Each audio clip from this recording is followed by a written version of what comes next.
would have been probably 1976, the year I turned 11. Just a strange kid in the fact that I wanted to be here. You know, I look back on that now and how many 10-year-old, 11-year-old kids are driving their dad crazy to go out in the shop and want to be a part of building horse trailers. You know, he finally hands me the broom and says, you know, go sweep. Get me to leave him alone. I cut parts on the shear. I trimmed trailers, wired trailers. They let me weld, and I would come along and run beads, and at that point I could have died and gone to heaven because that was the coolest thing I'd ever got to do. One of the first checks, I saved my money and I went and bought a Schwinn 10-speed, so I would ride my bike and then Dad would throw it in the back of the truck and give me a ride home in the evenings.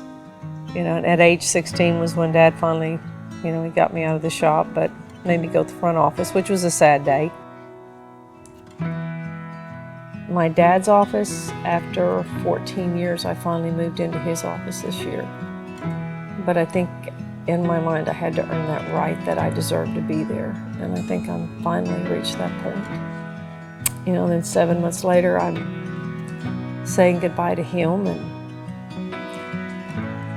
then almost one day shy of 4 months of saying goodbye to my mom. So now I sit behind his original desk that he had when I was a kid. And I still have his chair that he sat in. That was the beauty of my mom and dad. They each had their side of it, and they just worked so well together. She was the financial side. She was the brains of that side of it, and my dad built the trailers. You know, Kay took care of all the office work, financial work, taxes and so forth. I enjoyed the shop. That's where I wanted to be. Well, it was really simple at that time. I mean, I had never made a payroll ever in my life. There were years that were pretty lean along the way. Especially during that gas crunch. The business was hard. We hung in there, and we made a good trailer. I guess that's why we're still here 50 years, and then good employees, you know. Without them, you don't have anything. Always trying to achieve the next level, you know, trying to get up one more step. I don't know if there's the words in how I would thank them. They were amazing parents. Always there for us, always loving us, supporting us. They were always there. They set the standards that this company lives by still today. It's been a very difficult, very hard year saying goodbye to them. Probably the hardest year of my life. But to come here every day and to look around me and to know that I'm continuing on with their legacy, it means more than I can ever say. I ride his coattails, my mom. Every day I walk through those doors. You know, they built this, and God has put me in this position, and obviously as a 10-year-old kid pushing a broom that wanted to be out here, you know, that was my place in life, and that's where he wanted.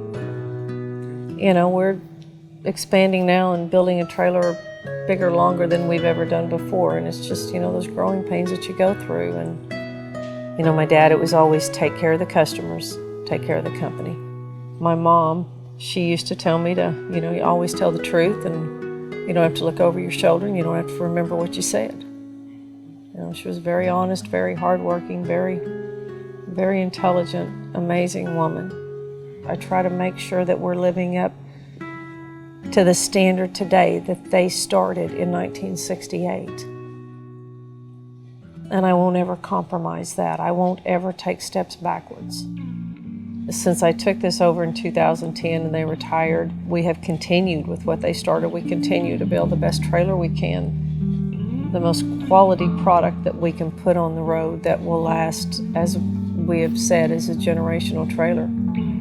You'll pull it, your kids can pull it, your grandkids can pull it. They were two amazing people, two hardworking, ambitious, wonderful people, and they did it together as a team. And I look around today and I'm just very blessed to do what I do every day and to be here. I will forever miss them, but I will see them again someday. Well, I'd like to go back and do it again, but I wouldn't change nothing. Wouldn't change a thing. Nothing.